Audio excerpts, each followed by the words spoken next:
Today, we're talking to fitness experts Rod and Risa about how to stay fit and healthy on the road. Living or traveling on the road in an RV always brings along a certain problem, which is putting on a few too many pounds from all of those delicious things you find on the road. Especially since you can't tow the gym behind you, today's episode is all about how to have the right mindset and some of the non-negotiables of staying fit while you're traveling in an RV. Rod and Risa, welcome to the podcast. So today we're going to talk about getting fit and staying fit on the road. And you two are kind of our experts on that. So tell us a little bit about yourselves and your background kind of in the fitness industry. That's been our niche. It's actually the only thing we've done our entire adult lives. We've owned a gym, and we've worked with a certain subgroup of people for the past 25 years. That subgroup happens to be people in what we call their second 50. And, when I was much younger, I was always helping those people live their best second 50 years of life. But it turns out that this is something that we decided to do forever. And now we're those people. So we've had a really good launch pad to learn what to do and what not to do. So if you want to call that an expert, yes, that's us. Yes. I would call that an expert. When it's your life's work, you are an expert, because I think they say you have to do something for, 10,000 hours to become a master of it. And I feel like you've done well over 10,000 hours. We're past that. Yeah, Yes. we've definitely hit that mark and then some. And the other thing is, both of you are RVers. We are. It's something that, it's funny because many years ago when we were much younger, we always thought that we wanted to get a big RV and traverse the country. And it was always one of those things that we would say, one of these days. And part of one of the discoveries that we had recently is watching this certain group of people wait for the right time to do something like that. So we were actually a little premature in it, we think, but we did it for the right reasons. We just said, why are we waiting? There's no more waiting. Just jump in and do it. And so we've only been doing it for a couple of years now, but we love it. We're part-timers, so we've got a little bit of experience with it. But it's something that we are anxious to continue doing. And it was great seeing you guys on the road. Yeah, we've followed you on YouTube for a long time, and it was a thrill to meet you guys in person, and then to be a part of the whole community is so exciting for us. And like he said, a lot of people we're kind of at that right age, but we're not retired, and we meet a lot of retirees on the road. And I heard someone say the other day, I think it was on a podcast, that he's a presentist. And I said, yeah, it makes sense to be present and to live now, because what were we waiting for, really? We can make this happen. We can get the van, make the time, and we can learn to work from the road too. So that's part of our phase of life, or our second 50. So it's been a good experience. Being very present on the road actually led me to, let's call it, I won't call it bad habits, but putting on the RVer 15, as we like to call it. Because that first year and a half on the road, we spend a lot of time going from city to city. And every time you get somewhere new, every place has their food. You have to try, you go down to Texas, you got to do the barbecue. You go different places, you have to do the this or the that. And it adds up quickly. I think my RVer 15 probably was a 25. There are a lot of people, I think, who are looking to get on the road, are on the road now, or just part-time RVers, and they want to continue to stay fit even on the road, but it can be difficult for a lot of us. Let's talk about how you can combat that. You bring up a really good point there, because part of this whole RV experience and traveling and exploring is that I want to partake in what that community or what that region has to offer. And you don't want to feel like you're depriving yourself of that. So certainly you should make time and room for those indulgences. But, along the way, you want to make sure that you're filling gaps throughout your day, so that when it's time to partake in, whether it's a lunch or a dinner or whatever the occasion might be, you're not feeling guilty about it. So when I say filling gaps, making sure that you're getting the basics down first.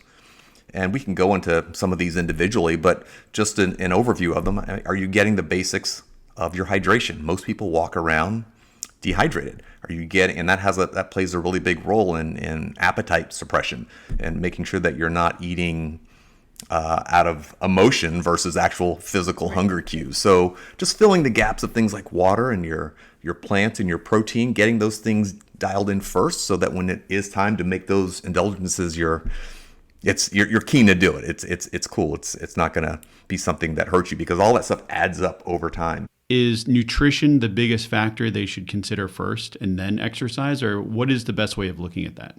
Oh, the old chicken versus the egg quandary there. I mean, yes, they're both important, but food is thy medicine. That I like to say, start with that. If you can just add before you begin to subtract, that's been a critical component in what we teach people on the regular. Instead of saying you can't have this or don't do that, we like to say, let's add the things where there are going to likely be deficiencies along the way. So I think nutrition comes first. There's different ways to slice it, but this is our personal recommendation and personal experience.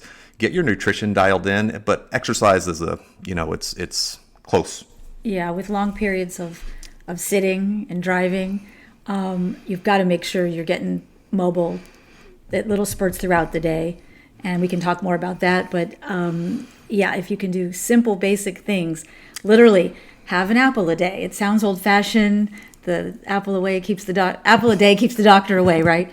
But that is kind of a filling, healthy item full of fiber that can help you not overeat or have snacks that are not quite as good for you. And then later, when you get to New Orleans, you have the beignets or whatever the case may be. But getting back to the exercise part, we're going to keep it simple and just move. Make sure you're conscious of when you stop, do a few squats, air squats, or just get a walk in too, because you're going to be driving a lot in this community and sitting. So, but keeping it simple, whether it is the food part or the movement part, that's the goal. How many times do we get to our destination and we're like, oh my gosh, we've been sitting for X number of hours, and that's not what we're accustomed to. So, when we get out, we can't wait to do at least a form of walking. I mean, it doesn't have to be anything super structured. As you progress and advance and your fitness improves and increases, certainly there are some really simple structured exercise routines that one should follow. But initially we tell, because we've got several clients now that are part-time RVers and some that go away like for the whole summer. And that's where we start. They'll check in on a regular basis with me as their coach. And the very first thing we look for is just, what is your movement? Are you able to track that? Anything you want to manage, you've got to measure. So it may be as simple as, how many steps am I getting today? Because when I'm home, it might be easy to get whatever your goal is. It might be 10,000, 12,000, 15,000. But when you're on the road, you're like, oh my gosh, I look down at my tracker, I've only got 2,000 steps a day. And if we're going to have the barbecue and the beignets on top of that, well, yes, the RVer 15, as you described it, is definitely going to creep its way in. But we just start with steps and movement. How much am I moving today? And if you can learn to manage, how much you're ingesting versus what you're burning, consumption versus your daily burn, that's a really good way to start. But then beyond that, after you've sort of mastered that and you can manage your calorie intake versus your burn, then we can get into some more structured nuances of how one should do things to keep their muscle mass, because that's a key indicator as to not only how well we live but how long we live. It's a key metric in the second 50, in the second phase of life. And then things like bone health and all these metabolic disorders that people suffer from in their second 50 when they start leading a more sedentary life. So for folks who do want to start tracking, let's say, their steps and their food intake, what are some tools or suggestions that you all have? My motto these days is keep everything as simple as possible. Let's just keep it simple. So everyone who owns a phone, which is, I think, everyone on the planet these days, your phone has a step tracker in it. If you want to go a little more specific than that, you can get basic pedometers. And of course, there's all sorts of high-end devices, Apple Watches and Whoop bands and all sorts of trackers. But initially, just get a baseline. It doesn't have to be precise. Just get an understanding of self-movement. How often and how much am I moving on a regular basis? And I think most people will be stunned at how little they move. That's a big part of why it's easy to gain that extra weight that you're looking to avoid. At the gym, we have a device we use. It's like a heart rate monitor, but it's incentivized. It has points awarded for how much you move, how long you're in certain like heart rate zones. So what's neat about that is it becomes a healthy competition for yourself to say, oh, I better get my points today. Based on movement. Yeah, and right. And so, and then our members, our clients also like to compete with each other with how many points did you get today or this month. And it's kind of, we have like a little leaderboard. We should create one for the RV community. How much have I moved today? How much have I moved today? And not on my tires, but actually on a bike or on my feet. Yeah. Yeah, for sure. That would largely dictate how many beignets or beers or whatever your preference is. It could.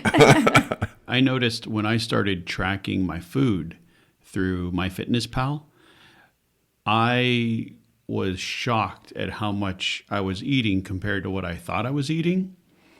And that was, I would say, the one thing that helped me the most was tracking the actual intake of calories. And, at first I was a little anal about it, but after I get a much better feel for how much I'm eating. That's one of the first things I recommend for people.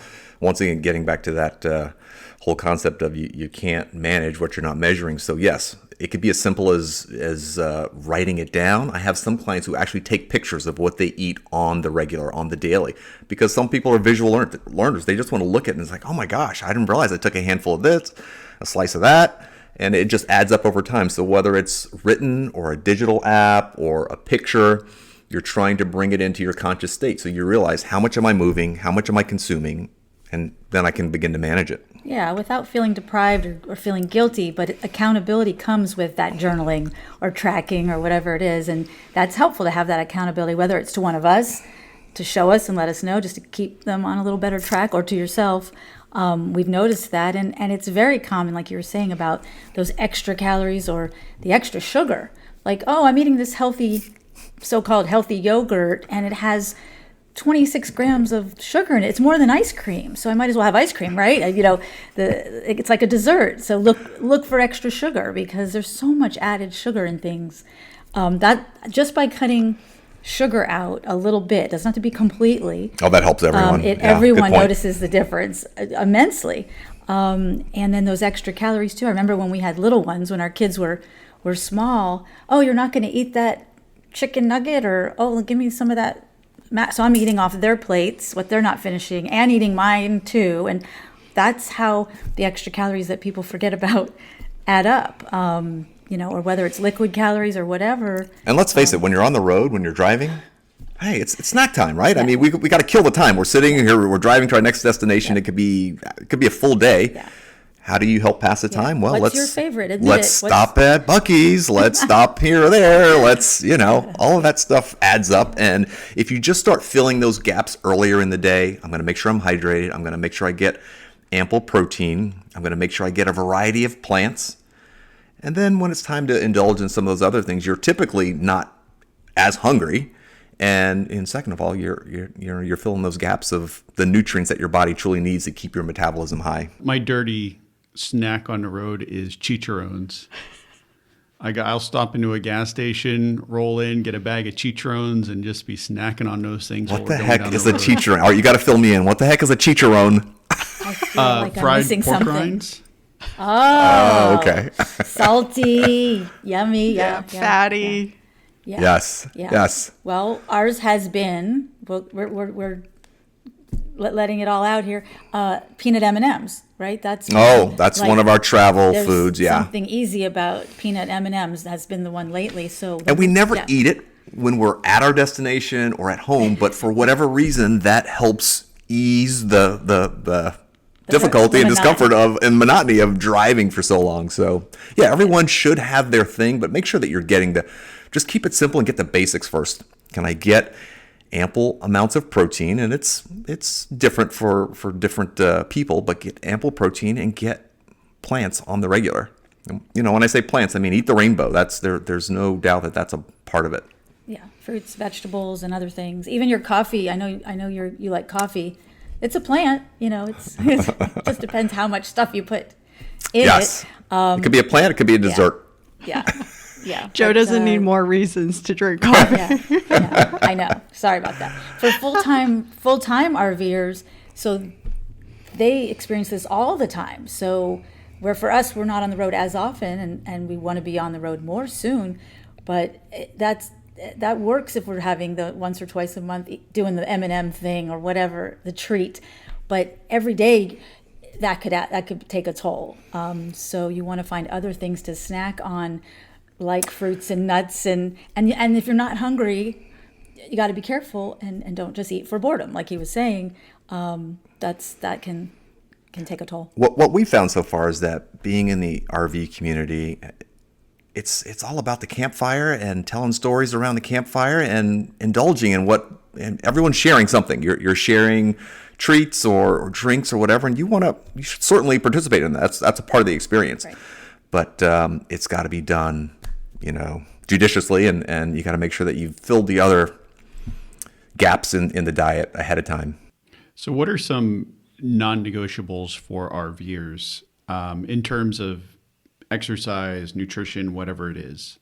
Like if you said this is a set of non-negotiables, you do this no matter what. I'm going to say number one, first thing in the morning is water before coffee. And all the modern day experts in neuroscience who've done all the research on this, about a liter of water first thing in the morning, 90 minutes before you have your coffee, because it limits the amount of cortisol, and it allows you to kind of put off that boost of energy that most people are looking for from their coffee to later in the day. It lasts longer throughout your day. It allows you to allow that cortisol to take over instead of relying on a external substance to get you going. So water would be number one, and then number two, I tell people to look at. I have a concept that I use with my clients called the 3-2-1 diet, and it essentially means you decide, especially if it's someone who's looking to cut back that RVer 15, you decide and pick 3 30-minute windows throughout your day that you're going to eat.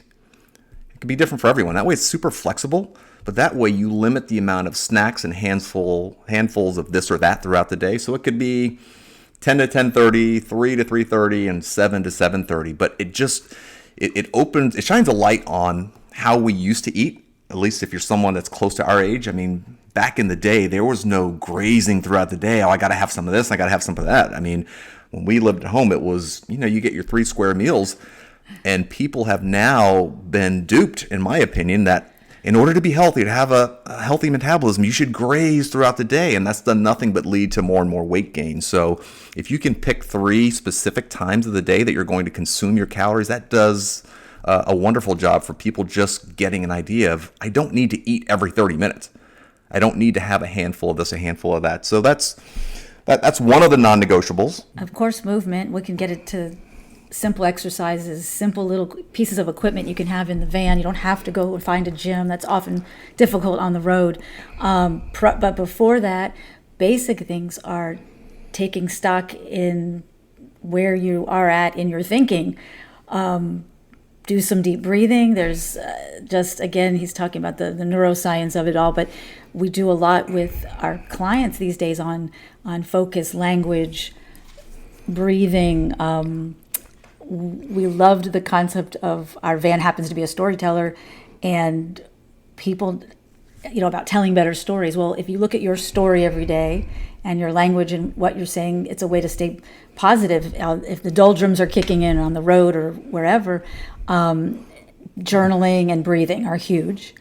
It keeps you in the moment. Yeah. And once again, getting back to that concept of being a presentist, because that's what happens to most people. They're searching for some form of comfort, whether it be sitting down instead of going for a walk, or indulging in something that's sweet and not really good for them, instead of the vegetable intake that they're trying to reach on a regular basis. So yeah, it helps keep you in the moment. It keeps those stories straight in your mind, so that it feels like you're on the right path when you're doing the right thing. It shouldn't be suffering or deprivation. That's certainly not we like to indulge as much as anyone else, but the non-negotiables of movement and getting those basics in of a certain number of plants, protein, and water on a regular basis. Those are inputs, the physical inputs, the nutritional inputs, and then, as Risa was alluding to, the mental inputs. That's the whole mindset of staying healthy, being goal driven, and just living in a freer mindset and space. It goes back to words and thoughts, and that's something that we're looking to help spread that message throughout the RV community, because we know sometimes on the road, especially for full timers, you can get that whole sense of FOMO. Well, it's nice to be on the road, but then sometimes it's nice to be back in my, in my home, in my abode, where I have a steady place to live. Can you share some tips or kind of talk through how do you get into that ride mindset to focus on health and fitness? First of all, we explain to people what the definition is, because when people think of mindset, they think of this really big nebulous thing. You don't really know what it is. You just know that he's got it or she's got it and I don't. But everyone has mindset, and it's essentially the story that you tell yourself on a regular basis. If you want to break it down, we can get really technical and talk about what's happening in the conscious and unconscious brain, but from a sake of simplicity, it's just the words in the story that you tell yourself on a regular basis. So if you tell yourself that I'm fat and lazy, or I'm tired and hungry all the time, that's exactly what your brain is going to go in search of and in support of. So we start really basics by just letting people know to examine the words and the story that you're using with yourself on a regular basis. And that's why the power of journaling is so omnipresent now in all the literature and all the self-improvement podcasts. There is great value in being able to write down the words in the story so that you can look at it from a very analytical and intellectual perspective. And then you can begin to craft and change the words so that it better serves you, instead of living by a story that most of the times is not true. Most people are really hard on themselves, harder than other people are hard on themselves. So yeah, mindset is, it's funny because like we said, we've been doing this for 25 years with our gym. And for the first, I'd say 16, 17 of those years, the focus was always on the things that we're talking about for RVers now. Got to move more and eat better. But over the course of the last 6, 7 years, our focus has shifted on let's work on the mindset first, because as the words and the stories develop, the exercise and the nutrition takes care of itself. And it just really helps people to feel lighter, not just physically, weight-wise, but mentally and emotionally. And when you feel better about yourself, you just make better choices, better decisions. So that's been just a total change in approach to the way we coach. And certainly I think it'll help anyone who's on the road, whether you're part-time or full-time, just getting a hold of that whole inner bully story that we all have about ourselves. I've been on my own personal journey here for the last year or so.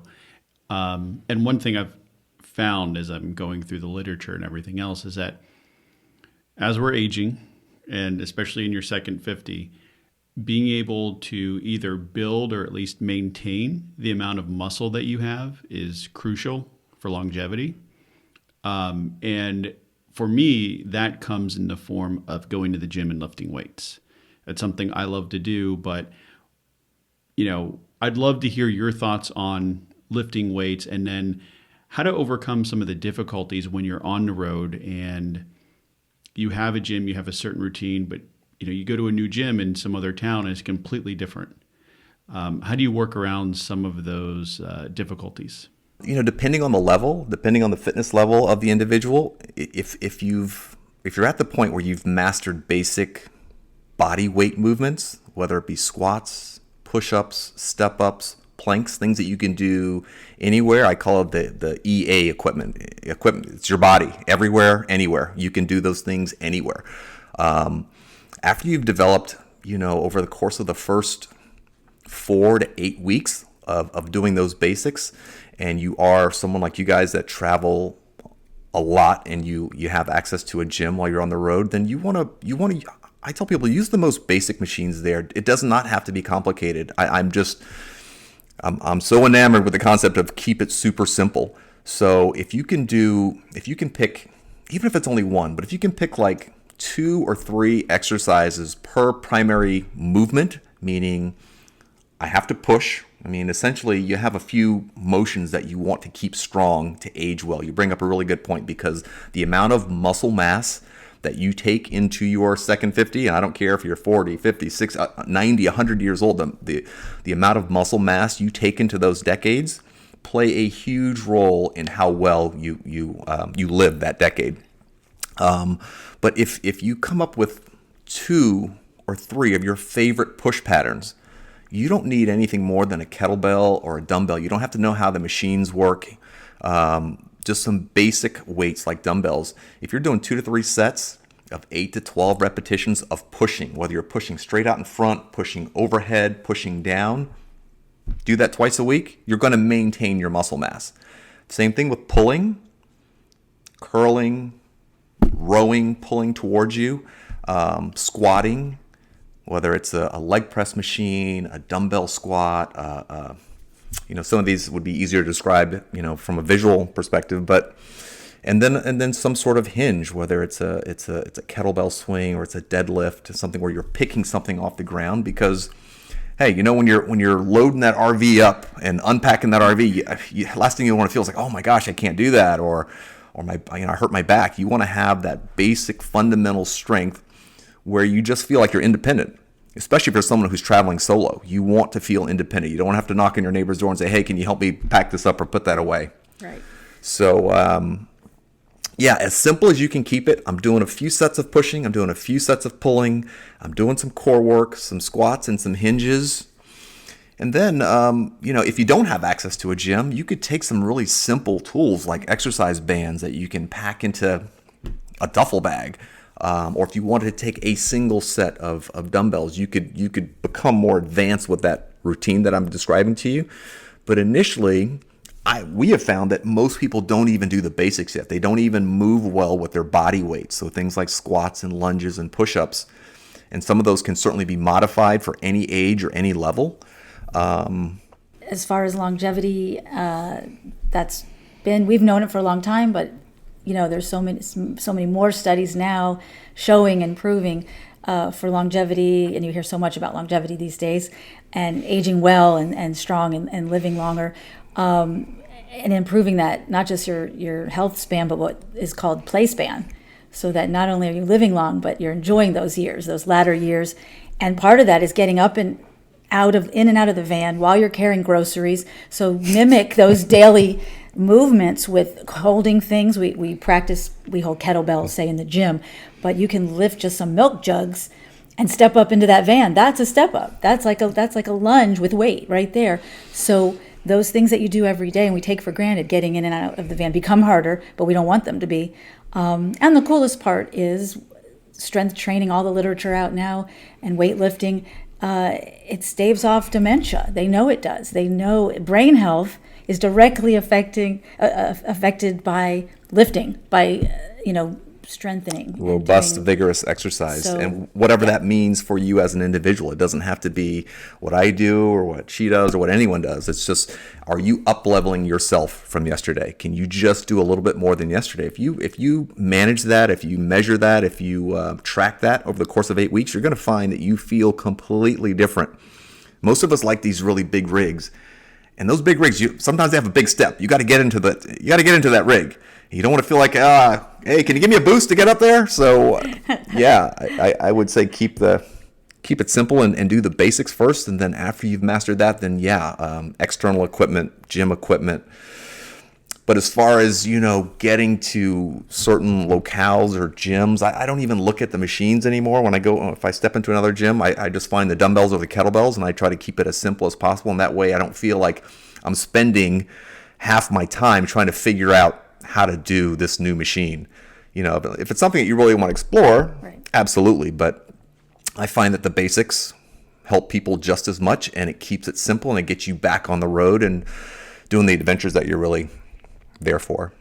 Yeah, we found gyms, typical gyms, large gyms, intimidating 25 plus years ago, and that was the impetus for opening our small personal training facility, where you're getting a coach. So certainly we don't diminish the importance of, if people want to hire a good coach on the road for a session here and there, that's probably an option. If you're confused or concerned or not accustomed to doing some of the movements, that's not a bad idea. It's a good investment is finding a good coach and getting shown some basics, and you can take those with you. But otherwise, keeping it simple and getting some endurance in and some strength in will go a long way for sure. You bring up a good point, because having that source and sense of accountability, whether you hire a coach or you guys as a couple have each other as accountability partners, that goes a long way, as opposed to, trying to come up with some really complex solution or hey, I saw this influencer say this or that. Just having that source of accountability and tracking it on a daily basis, it goes a long way to build morale and mindset, and the story that you're telling yourself. I don't think we mentioned, but you all's gym is in Florida. And I know a lot of RVers travel to Florida for the winter. And for us, we're always traveling around the country and looking for gyms that we could potentially drop into for a week or a month at a time. Is that something you all offer at your facility? Yes, absolutely. Florida's the destination for snowbirds or for part-time travelers. But yeah, if you're ever in the 321, Central Florida, we're about an hour east of Orlando, an hour east of Disney World. We're right on the beach. It's called Club Performax. And yes, Melbourne, Florida. And you might just see a rocket launch while you're here, because at least a couple times a week they're going up, and we are keenly aware of it, because I go in our backyard, and it's we're like, still Starlink, and it's Starlink. So we're intimately following that, because we don't have Starlink in our van yet, but we're thinking about it. That's a whole nother topic for RV life and for you guys. But that's a neat benefit of living here, is the continuous rocket launches are beautiful. There are a lot of night launches, so you can come work out with us, see a rocket launch, go to the beach. I mean, I'll sell you on it. We have to figure out a way to become a host, we can harvest host. But another question for those out there who aren't in Florida or won't be down there, do you offer any type of like a teleconsulting? So over the phone, video, that type of thing? That's become really popular over the course of the last few years for obvious reasons. And so a lot of my clients now are not local. I have a remote program. As a matter of fact, I have a great resource for just improving mindset, because once again, I think that's where most people should start. Even though when they come seeking our services, they just want to know, tell me how to eat and tell me what I should do exercise wise. And usually as I just allow them to put the brakes on that for a moment and teach them a little bit about the basic concepts of mindset, the lights kind of come on, and it goes a long way. So I have a remote program, and anyone who's watching this and they want a free resource for adopting a healthy mindset, step number one, they can find it at what's called livelightmethod.com. And it's a fantastic way to get a basic understanding of how mindset impacts you, whether you're at home or on the road, and how it impacts your decision making, all the things that you're looking to do that that you should be doing that you're not doing. Yeah, we used to talk a lot about living better, but I don't want to tell someone live better. It's a little preachy, right? But the thing about living light, it isn't just light of body or losing weight, although a lot of people want to get leaner and need help with that. This is a little part of that, but it's live LIGHT light, but it's also lighter of mind and thinking, and a lot of the people Rod works with when he's doing the remote coaching, it's a breakthrough where they go, wow, I've kind of slowed down and I've thought about these things a little bit, and it's not so heavy. And it just could take an hour, even 90 hours. Most people feel like they've lost 10 pounds after the first hour, because it shifts your perspective on how you're thinking and how your words and your language and your story patterns influence your life in so many different ways. So they're like, oh my gosh, I feel lighter. I'm like, Risa, these people are losing 10 pounds in their first session. Yeah, it's fantastic. 10 pounds of emotional weight. Exactly. It's pretty cool. So that's an exciting thing that we've been working on after over 25 years in the fitness space. Basically, it's neat to add this into it, because we realize that's really the root of everything. And a lot of it did come out of silver lining out of COVID, learning to use Zoom. We had Zoom going at the gym when we were shut down for about a month, but then we had trainers at the gym Zooming with people that were at home that couldn't come back to the gym. They maybe had a reason to be a little more nervous, elderly people at home, or different reasons for not, as you remember, it was rough. So we kind of pivoted and found ways to coach via online. Goes back to that whole accountability factor. People just do better with a coach. People do better with accountability. So like I said, if you guys, anyone who's listening, you guys use each other as accountability partners. If you don't want to hire a coach, that's not necessary, but having someone to report to on a regular basis, you're usually going to get much further if you're left to your own devices. Yeah, some couples can struggle with being each other's coach or partner. Or she won't let me coach her. That's not true. But you guys, you're like us. You spend even more than us time in a closed space together. Sometimes you probably need your own time, but also I'm sure you could do this since you're used to it and you enjoy spending that close time together. Yeah, structuring those walks while you're on the road, doing walks together. If you start your morning with water and walks and then your coffee, that's tip number 1. Right. I've seen a lot of accountability stuff with friends of ours. And what they'll do is set up a small group of other friends on Facebook or something. And everyone is responsible for every day posting some type of exercise or movement that they've done. And that keeps everyone accountable. And if you don't post, they'll call you out on it. I have some other friends who they'll get together with people and they'll make fun bets with each other. That next time I see you, I buy the round of beers or whatever it happens to be. But during this time, who can lose the most amount of weight, or just stuff like that, different games and things that people can play that we've seen with fellow RVers. Yeah, gamifying the experience, certainly it creates intrigue and interest, and certainly nothing wrong with that.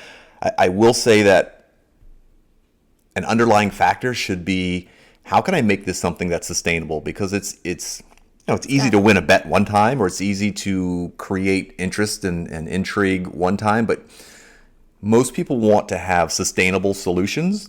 And by going back to the basics and keeping it super simple, I found that that's most helpful for people. But yeah, I think ways to gamify your life and your goals, there's certainly some benefit to that. Yeah, I'll add that community support, just like with the RV community or with the fitness group, like you mentioned, and we have our people in a chat group, and they really support each other. And when someone might be dipping or they're a little down or they're low, the others build them up. Hey, let's go for a walk. Let's go for a ruck.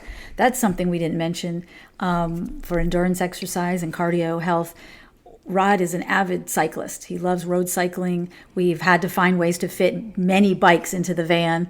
I gotten back into mountain biking recently after many, many years, like before having kids, and so just started learning to mountain bike again. So, but rucking is something to add on to this conversation, where I have a 10-pound weighted vest, put that on, and I can just walk. And it makes it a lot more challenging than just going for a walk. If people say, well, I walk all the time, but I don't want to run. And running can give you great benefits, but it can also really hurt the joints, especially in our middle age, right? The knees and the hips and the ankles aren't the same for runners. So if you're not going to get on a bike or a stationary bike, or think about weighted vests. And you don't even have to invest in that. If you can put on a pack, like a rucksack, basically, like if you're in the military, right? You can load that up with some canned soup and go for it. So we do it here up and down the causeway over the water. It's really pretty. We can see dolphins and manatees, so that's neat. Yeah, Joe mentioned the calling card of maintaining your muscle earlier in the conversation, and he's absolutely right. And that's one way to not only your muscle mass, but your bone integrity, especially for people that sit a lot. In your second 50, rucking is proving to be extremely beneficial for people in that demographic. So highly recommend that. And that's easy. You throw a rucksack or a backpack in your RV and you're good to go. I feel like on the next long driving day, I need to have a backpack ready. So every time we stop, I put the backpack on before I get out of the RV, walk to the gas station, walk to the restroom, and then get back in and take it off. Like every little bit counts, right? Absolutely. Every roughly 10 minutes of walking is going to give you an added 1,000 steps to your day. So if it's a day when you're only stopping for bathroom breaks and you take 3 or 4 of those, well, hey, you're probably going to double the amount of steps that you're going to get just from being on the road that long. Or just go to a Buc-ee's and do a loop or two around the Buc-ee's. You read my mind. If you go inside Buc-ee's and you're going to load up with the jerky in the backpack and load it up with some of those fudge and the brisket sandwiches or all that stuff. We went to Buc-ee's for the first time just before we met up with you guys earlier this year. We had never been in a Buc-ee's. And we were like, oh. And then there's Kait with her. Now we know why Kait has a suit, a Buc-ee's suit. The full onesie Buc-ee's. So I have to get one of those for sure. So you might see us in those next. But yeah, that you can make good use of the backpack and Buc-ee's and the whole expanse of it. It's enormous, so you could definitely get a little workout. But that just reminded me of balance. I don't know if we spoke about that yet. We did a little bit of getting in and out of the van or holding grocery bags, but so important to work on that at any age, especially with the traveling, because you don't want to step off a curb at Buc-ee's or Publix or whatever, any grocery store, and have a stumble or something that would set you back. So we work on a lot of balance. A lot of movements that he talked about earlier of pushing and pulling can also be accomplished on one leg. So I'm doing it right now. You can't see it, but I can practice, and you can feel the corrections and brush your teeth on one leg. It takes, say, a couple minutes to brush your teeth. Do 1 minute and then switch to the other leg. Roast your marshmallows on one leg. On one leg. So unilateral movements, practicing that balance. Stability and lack of stability and falls. I mean, that's one of the key indicators or the key reasons why people lose their ability to enjoy their second 50 or they lose their play span.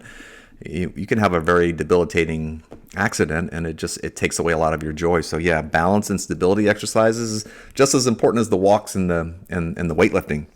So challenging yourself on a regular basis on safe but unsteady surfaces, standing on one leg. We do a lot of that with our people in the second 50.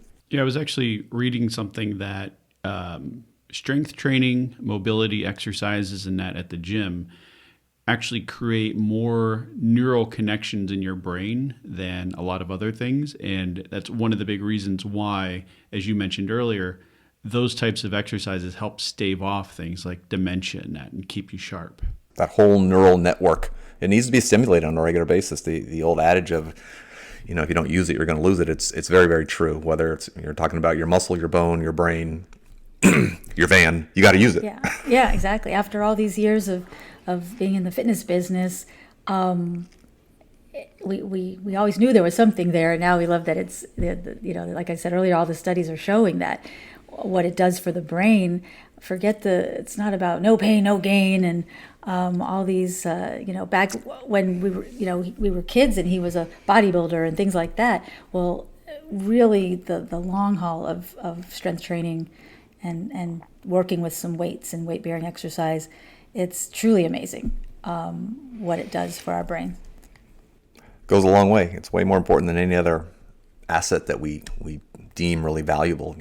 Maintaining your health, maintaining your muscle mass, maintaining your brain health is so important because we want to RV till we're 103. I love it. Well, any other last minute bits that you have that you think people need to know? I know I've said it before. I mean, the power of simplicity. Keeping it enjoyable, making sure that you have something that you feel like you're training for. If you're on the road, you probably have the next big trip in mind. And when you show up to that destination, you don't want to be the person that's lagging behind, so. Yeah, that's it. I just had a question for you guys. I wanted to know, how long have you been doing the RV thing? We started in 2015, so going on 9 years. Mm-hmm. And 6.5 years of that was full-time RVing. And now we're doing part-time RVing. First year and a half was just kind of, run and gun. We were bouncing all over the place. Like I said, I definitely put on the RVer 15 plus. And then we started to get more serious about our health and really watching what we ate. I think the other difficult thing for us was in an RV, you have smaller fridges, you have less carrying capacity in that. So when you're thinking about eating healthy and all of that, a lot of times it comes down to fresh food, fresh vegetables, meats, and it can be difficult, especially if you're going to be off away from a supermarket for a while, to really stock up with those essentials.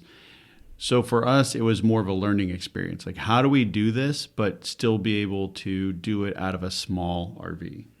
And learning to move more, I should say, because when we first started full-time RV life, we had 2 dogs. And so that always forced us to at least go for multiple walks a day and getting out more. And then when we started RVing without any dogs, I found myself, and we were in, small camper, a van. So you park, you turn your seat around, you're at home. We don't even go outside and do a perimeter walk around where we're camped. And all of a sudden I find myself, working in the van for the rest of the night, and I haven't left. And my commute was like 2 feet within the van. And so learning to just, move, and reminding myself that, don't sit all day. Like you were saying, sitting for long periods of time is not good. I had that same experience with the dog walking. We lost our dog last year, but prior to that, I'd say, oh, Charlie, just go outside in the backyard, right? And then again, it's another silver lining. Everybody talks about COVID, but you were home more. I was sitting around. I had a COVID 10. I think I've never put on weight. I've been fortunate as far as not putting on a lot of weight, but COVID hit, like you hear that, COVID hit and this happened, COVID hit and that happened. Well, I know I wasn't moving as much. We were sitting around eating more. So I started walking the dog instead of sending him out to the backyard. And every day, Charlie would look at me like, aren't we going to go for a walk? It's time for a walk, sometimes twice a day. So last Your October, steps doubled. Yeah, for several years, I walked every day a lot more. That was terrific.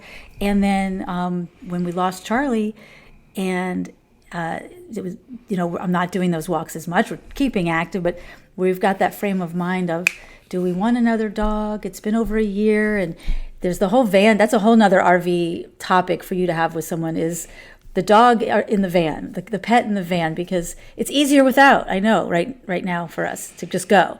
And one question that we are asking all of our guests is, what is something you wish you knew about RVing before you all started? I wish I knew how flippin' fun it was. I'd have done it a lot sooner. Why wait? Don't wait. The clock is ticking. Whoever's listening out there, why wait? We can, the old saying is you may never run out of excuses, but you will run out of time. Get on the road, explore, do the things that you have always wanted to do, and you'll figure it out along the way. Yeah, I agree completely with that. I'm learning to get comfortable driving it. That's honestly, it's not a big rig. It's an adventure van. And I can drive it all around town here. That's awesome. And I'm getting accustomed to the feel of a Sprinter van on the highway. So that's it's always good to learn and get out of your comfort zone and get more comfortable with things. So that's what I realized, that I knew I could drive it. Sometimes I look at these huge rigs and I'm like, ooh, I don't know, right? But that's kind of something I learned. She's gotten really good. I will and I can. She's gotten really good. I will and I can. I will and I can. I will and I can drive the van, right? That'll be my mantra. Well, thank you guys so much for coming on the show. And again, can you kind of tell the audience where they can find you, your information, contact, that sort of thing? We are about to launch our podcast as well, and we are looking for unsung heroes in their second 50. We really want to showcase people that are in their second 50 or approaching their second 50 that are doing fantastic things. I don't care if it's someone who cycles or runs or dances, or people that are really living life to the fullest, learning to manage their health from a physical and mental standpoint, and being able to showcase those people in their environment. So that's one way. If anyone wants to reach out to us, or if you know a good candidate, that's one of the ways we're really looking forward to using our RV. Traveling around, meeting people in their second 50, and a lot of times, they have really fantastic stories and pointers for the rest of us, how we can age gracefully and once again continue to lengthen that play span, that time where you're active doing the things that you enjoy most. But as far as reaching us, we're on Instagram at club_performax. I wore my shirt. I don't know if you can see it. Performax.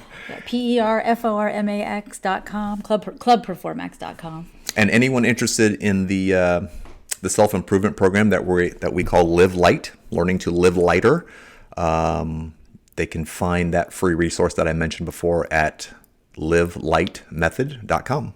After that episode, I feel like I need to either go for a long walk, do some push-ups, or hop on one foot or something, because I've been sitting here way too long today. That said, I hope you enjoyed this episode of RVing with Joe and Kait. For any of the resources that we mentioned in today's episode, you can check out the show notes below, along with a link to my 2 books, Take Risks and Tales from the Open Road. There's also a link there for my one-on-one coaching services. You can click on that link, learn more about what I offer, and if you're interested, fill out the form and I'll get back to you. If you enjoyed this episode and you're on YouTube, make sure to like and subscribe. For any of you listening to the podcast, please give us a review on whatever platform you're using. But that is it for today's episode. We'll see you next time. Bye.